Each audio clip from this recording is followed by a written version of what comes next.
The 38-gallon softie reef tank has officially been set up for 6 months today. So July 22nd of 2022 was when we set this tank up. In the summer, I had some time to transition everything from the 20-gallon into what you see here, which is the 38-gallon, now softie dominated reef tank. It was a mixed reef in the beginning, and it still kind of has a couple different pieces of coral that aren't softies.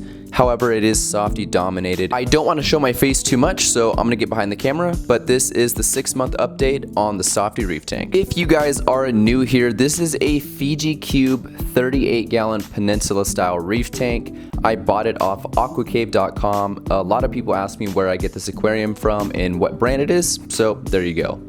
It's a rimless tank, it's got low iron glass of course, and it's black silicone, so it's probably my favorite type of aquarium. I've really fallen in love with peninsula style tanks.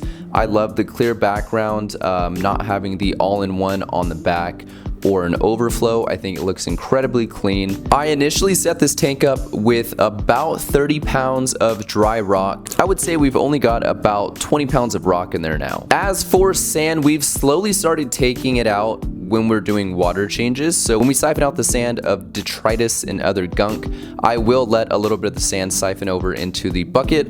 So we started out again with about 30 pounds. It was a decent sized sand bed at probably 1.5 inches, and we've slowly dwindled it down to maybe 1/2 inch in some areas, and then other areas there's completely no sand. Something cool that I'm starting to see, and you see it in established reef tanks, is that in the area where there is no sand, I am starting to see a little bit of coralline algae growing, which I've seen it grow on the power heads as well as the return nozzles. So that's not new, but seeing it on the bare bottom itself is really awesome. Now, like I said a little bit earlier, this is a softie dominated reef tank. However, we do have a couple pieces of LPS coral, which will eventually be going into the 20-gallon LPS tank. They're just sitting in there until the tank is done cycling. So it's mostly softies. I would say it's 95% softie corals, and mostly everything is doing well. I would say some corals flip-flop back and forth from being open to being closed, and nothing is ever really open all at once. So when you have a softie dominated reef tank, it never looks exactly perfect, if that makes any sense. So some days, you know, there will be like 99% of corals that are open where one will be closed, and the tank will look, you know, pretty decent. But for the most part, you'll have about maybe 2 or 3 corals that are closed up, like these toadstools in the front. And you know, it can make the tank look a little bland sometimes. Now on the side here for flow, we've got a couple knockoff style power heads. These are the J-bow or Jabeo, however you want to pronounce it. The SLW10s, these are their puck style power heads, made to kind of mimic the narrow 3s or narrow 4s, narrow 5s? I don't know. Either way, it's a great power head. It's been very reliable. I've had one of them for about 1.5 years, and I've had the other one for about half a year. Both have been performing really well, and they are controllable and extremely powerful for what they are. So great pump, nothing but good things to say about it. And right above that, we have, of course, the return nozzles from the return pump and the gyre pump that I have that's making most of the surface agitation and surface flow. This is the J-bow or Jabeo SCP-70. So again, it's their gyre style pump. It's the smallest version that they make, but it is an extremely powerful pump. So if you guys are looking at this pump, I would strongly advise you to maybe go a step down than what you were already thinking.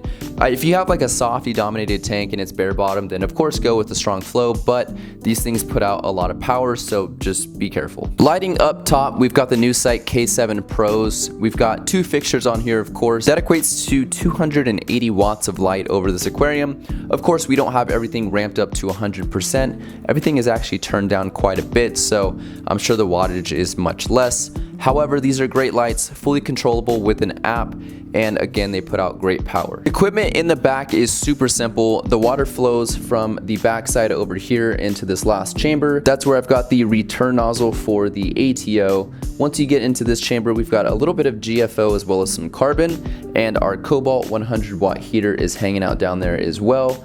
And in this first chamber right here closest to us, we've got the return pump, which goes back into the tank there. And we've got the ATO sensor that's hanging out on the backside here. Of course, this is an all-in-one, so this whole chamber here is our filter. Now that we've got a pretty basic rundown on the tank, let's talk about some of the things that I learned over the past 6 months and some of the hurdles that I've had to go over. The biggest issue that I want to discuss was the hair algae that I had in this tank. And I still have little bits that I'll find till this day.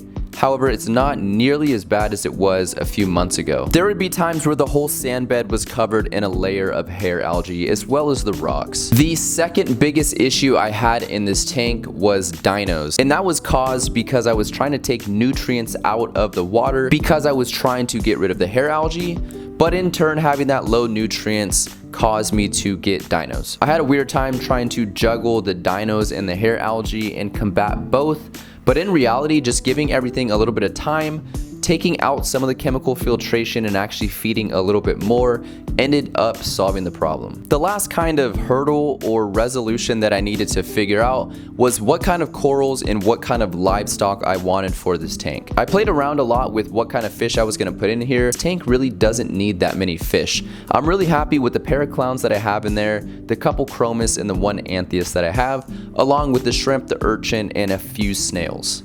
When I first started this tank out, it was a complete mixed reef. I had SPS, LPS, and of course softies, but over time my love for softies just kind of grew, and I ended up getting rid of the SPS and keeping my favorite LPS, which of course is the Duncan and Green Bubble. And then we eventually set up the 20-gallon LPS, which is a completely different story. But for the 38-gallon, I eventually found out that I wanted to do a softie-dominated tank. Some of the things that I learned in the past 6 months with this tank is that time and patience is a key factor in this hobby. So when you're dealing with hair algae, when you're dealing with any sort of outbreak that's kind of like a negative thing for your tank, you're obviously trying to get rid of it as quick as possible, and most people don't have the most patience. So I would say try to be a little bit more patient. Once you get to that 6-month mark, kind of where we're at right now, I would say things should start to level out and start to clear out and get a little bit more clean. If that makes any sense. I would say my glass doesn't get nearly as dirty as it did the first few months, as well as like the hair algae issue is kind of gone now. So just give it a little bit of time. I don't really have any big future plans for this tank aside from getting those 2 LPS corals out and into the 20-gallon. I really do want to focus most of my time on the 20 and get the 38 set up where it can be kind of on an autopilot. So we're just gonna let it sit and do its thing and put most of our focus into the 20-gallon. I will, however, have an open spot for a new piece of coral where the Green Bubble and the Duncan are at right now. Once they get taken out and put into the 20-gallon, I need a filler coral for that little corner. So I'm thinking maybe a green cabbage coral or possibly even a long polyp toadstool, but it'll kind of be whatever we find first and whatever fits the budget. That's pretty much it for the update. Not a lot has changed over the past few months.